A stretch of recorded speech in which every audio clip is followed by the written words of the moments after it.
یہ کہانی صرف ایک لڑکے کی نہیں، یہ کہانی ایمان کی طاقت کی ہے۔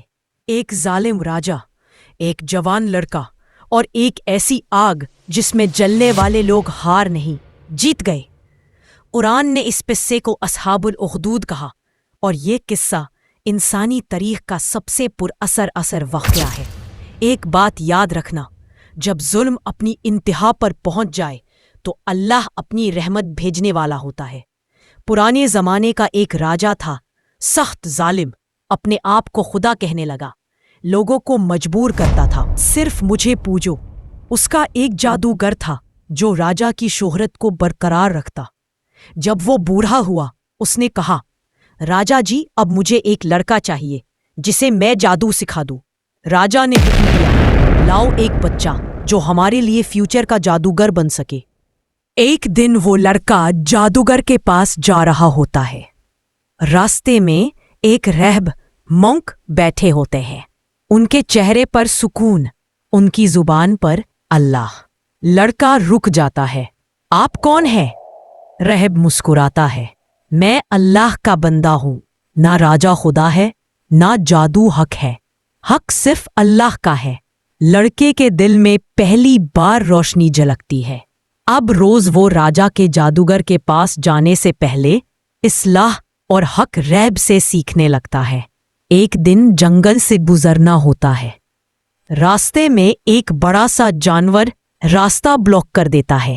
لوگ ڈر کر واپس لوٹنے لگتے ہیں۔ لڑکے کے دل میں اختلاف ہوتا ہے، اگر راہب کا دین سچا ہے تو اللہ میری مدد کرے گا۔ وہ ایک پتھر اٹھاتا ہے، یا اللہ، اگر تیرے دین میں حق ہے تو اس جانور کو ہٹا دے۔ پتھر پھینکتا ہے اور جانور مر جاتا ہے۔ لوگ حیران۔ لڑکا سمجھ جاتا ہے، اللہ نے میری دعا سن لی۔ اب لوگ اس لڑکے کے پاس آتے ہیں، اندھے، مریض، تنگ دست۔ وہ اللہ سے دعا کرتا ہے اور اللہ انہیں شفا دیتا ہے۔ کہانیاں راجا تک پہنچ جاتی ہے۔ راجا کا غصہ بھڑک اٹھتا ہے، کیسے کسی میں میری طاقت سے زیادہ طاقت ہو سکتی ہے؟ راجا لڑکے کو پکڑ کر اپنے محل میں لاتا ہے۔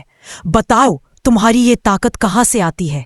لڑکا، میری طاقت اللہ سے آتی ہے، جو صرف ایک ہے، تو خدا نہیں۔ راجا کا چہرہ لال، سزا ملے گی۔ وہ لڑکے کو پہاڑی پر لے جا کر پھینکنے کا حکم دیتا ہے۔ لڑکا مسکراتا ہے، یا اللہ، ان سے مجھے بچا۔ پہاڑی ہلتی ہے، لشکر گر کر مر جاتا ہے۔ لڑکا واپس چل کر راجا کے محل میں آ جاتا ہے۔ راجا کا رنگ اٹھ جاتا ہے، پھر وہ بحری سمندر میں لے جا کر ڈوبانے کا حکم دیتا ہے۔ لڑکا دعا کرتا ہے تو لہروں میں طوفان اٹھتا ہے، جوان مر جاتے ہیں، اور لڑکا پھر راجا کے سامنے کھڑا ہوتا ہے۔ راجا کے دل میں آگ جل اٹھتی ہے، اس کو صرف موت ہی روک سکتی ہے۔ لڑکا کہتا ہے، مجھے صرف ایک طریقے سے مار سکتا ہے، اور وہ یہ کہ تو ایک تیر لے کر سب کے سامنے میرے سینے پر مارے اور کہے، اس لڑکے کا رب اللہ ہے۔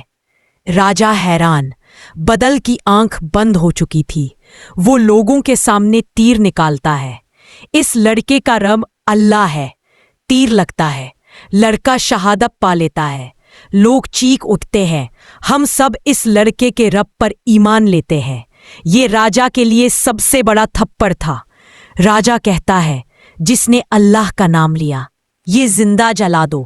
زمین میں اخدودے، بڑے بڑے گڈھے کھودے جاتے ہیں، ان میں آگ بھڑکائی جاتی ہے۔ مومن لوگ ایک ایک کر کے آگ میں پھینکے جا رہے ہیں، مگر کوئی پیچھے نہیں ہٹتا۔ ایک عورت اپنے ننھے بچے کو پکڑے ہوتی ہے، ڈر کر رک جاتی ہے۔ بچہ بول اٹھتا ہے، اللہ کی قدرت سے، امی، سچ پر جم جاؤ، یہ آگ جنت کا راستہ ہے۔ وہ عورت بھی آگ میں چلی جاتی ہے۔ ان سب کی روحیں آسمان میں اوپر اٹھ جاتی ہے، روشن، خوش، جیت کر۔ آگ میں جلنے والے لوگ ہارے نہیں، وہ جیت گئے۔ ظالموں نے ان کے جسم جلائے، مگر ان کا ایمان نہیں جلا سکے۔ اصحاب الاخدود کا قصہ ہمیں سکھاتا ہے کہ جب دنیا ظلم کی ہو جائے تو ایمان کی روشنی ایک چھوٹے سے لڑکے میں بھی چمک سکتی ہے۔ اور اللہ کی نظر میں وہ ایک لڑکا ایک پوری قوم سے بھاری پڑ گیا۔ Like and subscribe for more videos.